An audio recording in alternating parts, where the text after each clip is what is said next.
1 Samuel 1. The birth of Samuel. There was a certain man from Ramathaim, a Zuphite from the hill country of Ephraim, whose name was Elkanah son of Jeroham, the son of Elihu, the son of Tohu, the son of Zuph, an Ephraimite. He had 2 wives, one was called Hannah and the other Peninnah. Peninnah had children, but Hannah had none. Year after year this man went up from his town to worship and sacrifice to the Lord Almighty at Shiloh, where Hophni and Phinehas, the 2 sons of Eli, were priests of the Lord. Whenever the day came for Elkanah to sacrifice, he would give portions of the meat to his wife Peninnah and to all her sons and daughters. But to Hannah he gave a double portion because he loved her, and the Lord had closed her womb. Because the Lord had closed Hannah's womb, her rival kept provoking her in order to irritate her. This went on year after year. Whenever Hannah went up to the house of the Lord, her rival provoked her till she wept and would not eat. Her husband Elkanah would say to her, "Hannah, why are you weeping?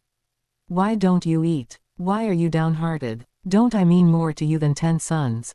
Once when they had finished eating and drinking in Shiloh, Hannah stood up. Now Eli the priest was sitting on his chair by the doorpost of the Lord's house. In her deep anguish Hannah prayed to the Lord, weeping bitterly. And she made a vow, saying, "Lord Almighty, if you will only look on your servant's misery and remember me, and not forget your servant but give her a son, then I will give him to the Lord for all the days of his life, and no razor will ever be used on his head." As she kept on praying to the Lord, Eli observed her mouth. Hannah was praying in her heart, and her lips were moving but her voice was not heard.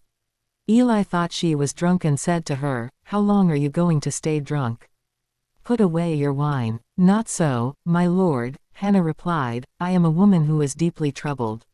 I have not been drinking wine or beer, I was pouring out my soul to the Lord. Do not take your servant for a wicked woman, I have been praying here out of my great anguish and grief." Eli answered, "Go in peace, and may the God of Israel grant you what you have asked of him." She said, "May your servant find favor in your eyes."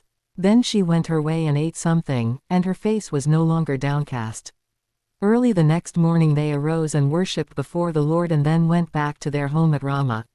Elkanah made love to his wife Hannah, and the Lord remembered her. So in the course of time Hannah became pregnant and gave birth to a son.